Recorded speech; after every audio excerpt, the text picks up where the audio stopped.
Halo semuanya, kenalin kami dari kelompok 3.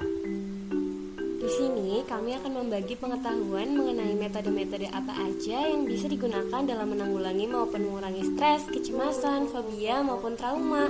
Yuk simak sama-sama sampai akhir video ya. Sebelumnya, teman-teman tahu nggak sih apa itu stres, kecemasan, fobia, dan juga trauma?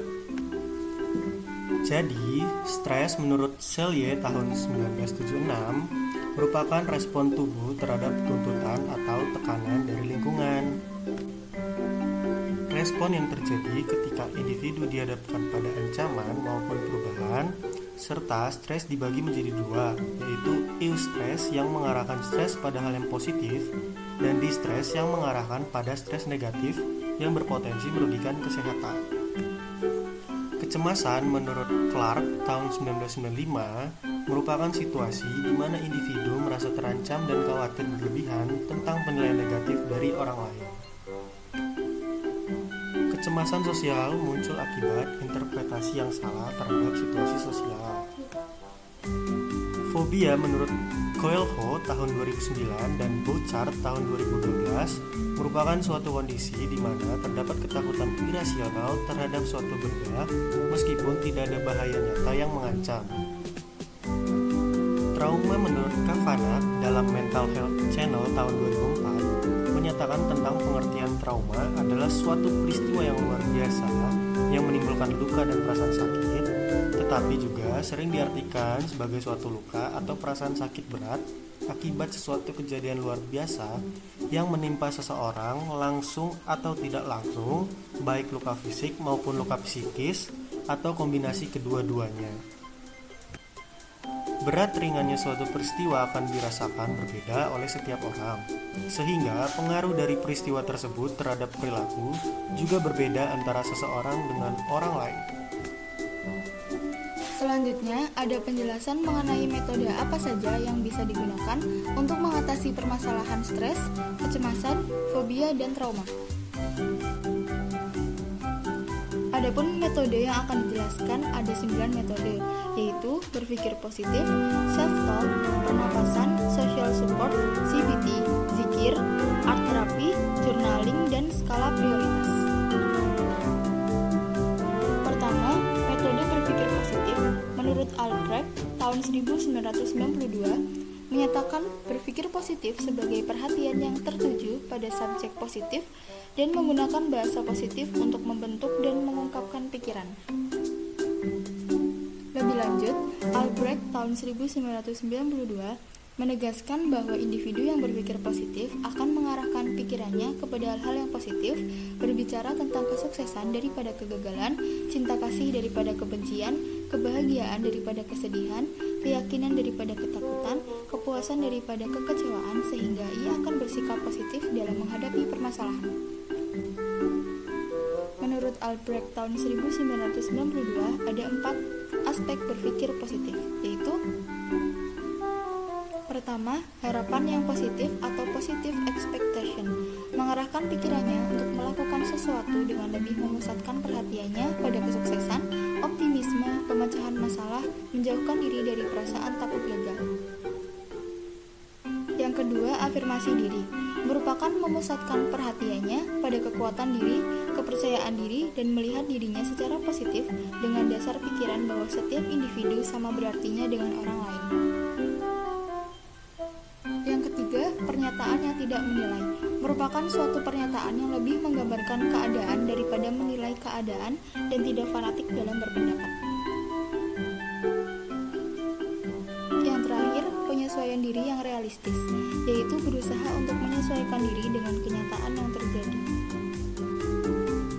Dia akan menerima masalah dan berusaha menghadapinya, menjauhkan diri dari penyesalan, frustasi, dan menyalahkan diri. Kedua ada self-talk. Self-talk merupakan cara berbicara dan berkomunikasi dengan diri sendiri dengan melibatkan pikiran-pikiran yang ada di dalam kepala menurut Hadamiyah et al. Tahun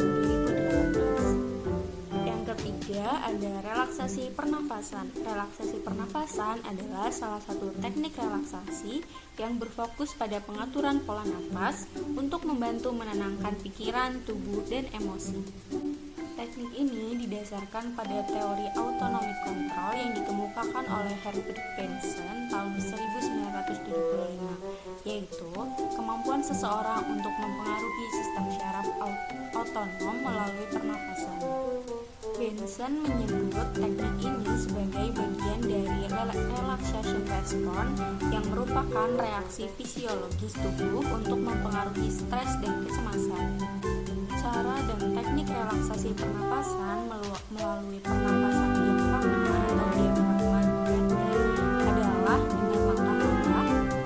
Pertama, duduk atau berbaring dengan nyaman. Yang kedua, letakkan satu tangan di dada dan satu tangan di perut. Yang ketiga, tarik nafas dalam melalui hidung selama 4 detik. Fokuskan agar perut mengembang. Yang keempat, tahan nafas selama 2-3 detik.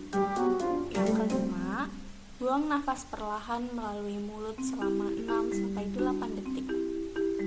Dan yang keenam adalah mengulangi gerakan yang sama selama 5-10 menit. Efek dari teknik ini membantu meningkatkan aliran oksigen dan memperlambat sistem syaraf simpatis. Yang selanjutnya atau yang keempat adalah social support. Dukungan sosial secara luas didefinisikan sebagai adanya hubungan yang bersifat menolong dengan hubungan tersebut mempunyai nilai khusus. Definisi ini mengontrol adanya ikatan-ikatan sosial yang bersifat positif.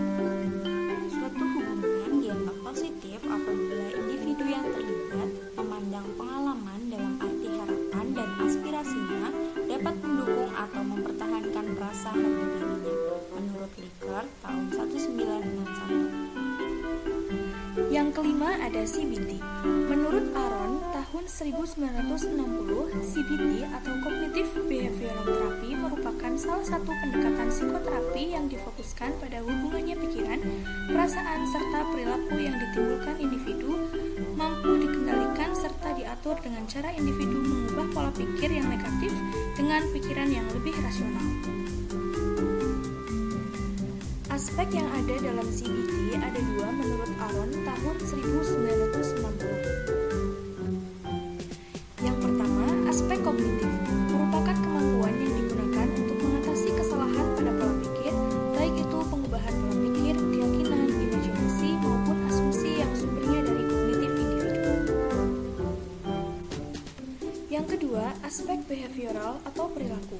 Adanya penguatan yang positif untuk mengubah reaksi yang ditimbulkan terhadap situasi, baik itu tingkah laku maupun menenangkan pikiran supaya lebih tenang. Keenam, ada zikir. Menurut Askar tahun 2000, zikir merupakan segala sesuatu atau tindakan upaya mengingat Allah dengan mengagungkan namanya, dengan suatu level tertentu baik secara lisan maupun di dalam hati. Aspek zikir diambil dari beberapa ahli seperti Imam Al-Ghazali dan Imam Nawawi adalah sebagai berikut.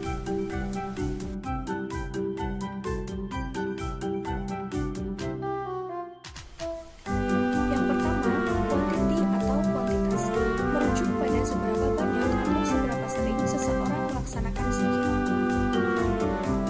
Semakin banyak zikir, maka semakin besar manfaat spiritual yang diperoleh.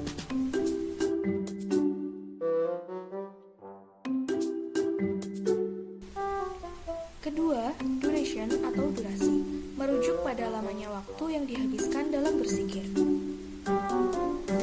Durasi yang panjang dapat memberikan efek yang lebih mendalam, namun kualitas zikir lebih penting daripada sekedar waktu yang dihabiskan.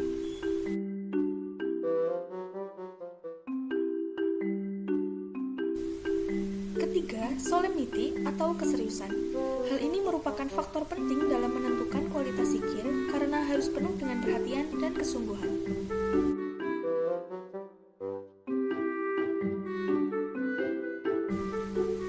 Dan terakhir, connectivity atau keterhubungan, merujuk pada sejauh apa seseorang dapat merasakan kehadiran Allah saat berzikir, mencakup kesadaran spiritual dan penghayatan makna zikir.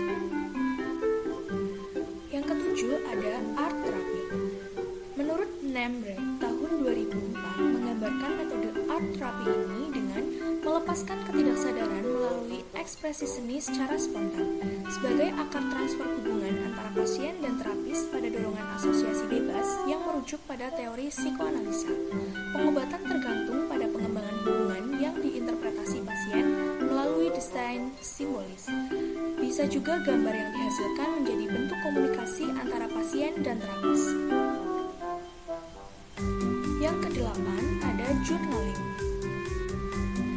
Menurut Bradley, tahun 2000, journaling adalah menulis catatan harian untuk mengungkapkan dan mengeksternalisasikan pikiran, perasaan, dan kebutuhan yang biasanya disimpan dalam ranah internal pribadi. Yang kesembilan yaitu skala prioritas. Menurut Sukmadinata tahun 2011, skala prioritas adalah urutan yang dibuat berdasarkan tingkat kepentingan atau kebutuhan yang harus dihadapi terlebih dahulu dalam suatu keadaan tertentu. Hal ini berkaitan dengan pengambilan keputusan yang mempertimbangkan faktor-faktor yang paling mendesak atau penting.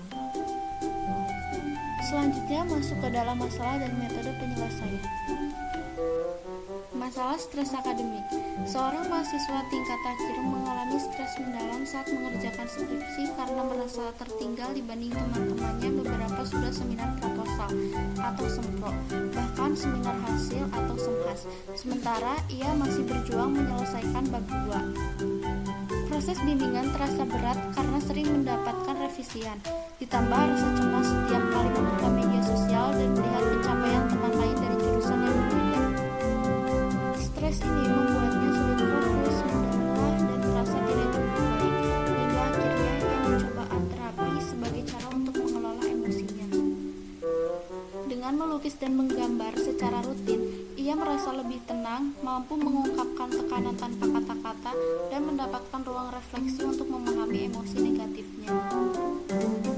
Art terapi membantunya mengurangi kecemasan, meningkatkan rasa percaya diri, dan secara perlahan memulihkan motivasinya untuk menyelesaikan skripsi tanpa membandingkan dirinya dengan orang lain.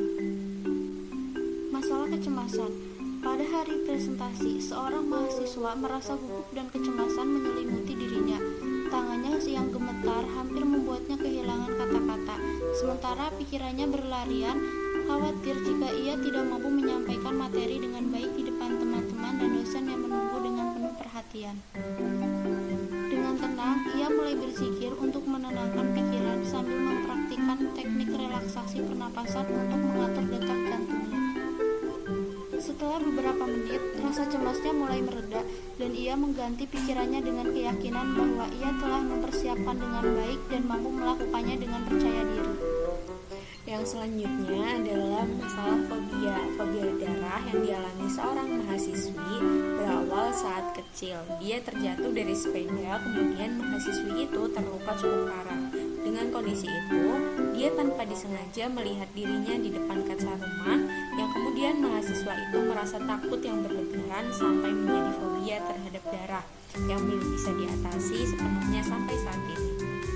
Dalam kehidupan sehari-hari saat bulan puasa, mahasiswa itu membantu ibunya memasak dan berbuka bersama, tanpa disengaja menggores tangan dengan pisau hingga berdarah. Begitu melihat darah, dia langsung pingsan. Di sekolah, fobia ini juga menjadi hambatan, seperti saat praktikum ujian golongan darah di SMA.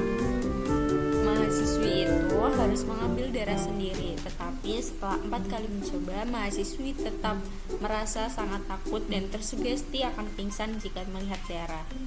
Ketika darah akhirnya keluar, mahasiswi itu langsung pingsan dan temannya melanjutkan praktikum tersebut. Saat menerima vaksin COVID-19, mahasiswi tersebut juga pingsan begitu melihat darah di bekas suntikan. Pengalaman ini cukup memalukan karena darah yang keluar sebenarnya sangat sedikit, namun mahasiswa tersebut langsung pingsan saat melihat darah itu. Selain melihat darah yang langsung pingsan, mendengar orang berbicara tentang darah pun langsung takut ataupun bahkan ketika mencium bau darah dari jarak yang jauh bisa membuat mahasiswa tersebut pusing, mual, dan lemas. Metode yang digunakan dalam masalah ini dapat menggunakan perubahan pikiran menjadi pikiran yang lebih positif. Selanjutnya, dengan melakukan self-talk ketika sedang sendirian dengan meyakinkan diri bahwa darah sebenarnya tidak semenakutkan itu, serta menggunakan metode pernafasan dengan mengatur nafas setiap kali menghadapi situasi yang sama. Selanjutnya adalah permasalahan trauma. Pada hari Rabu, seorang mahasiswi akan ke kampus dan menuju ke parkiran kosnya. Kemudian, dia terkejut dan syok bahwa motornya tidak ada di parkiran. Pada intinya, mahasiswi tersebut mencari ke sekitar dan juga bertanya ke ibu kos, namun ternyata tetap tidak ada. Akhirnya, mahasiswi tersebut syok dan menangis. Selang beberapa hari, ketika mendengar suara gerbang dibuka, maka memorinya mengingatkan kepada maling yang membuka gerbang. Hingga sekarang, masih selalu khawatir berlebihan apabila meninggalkan motor dan ketakutan apabila motornya akan hilang.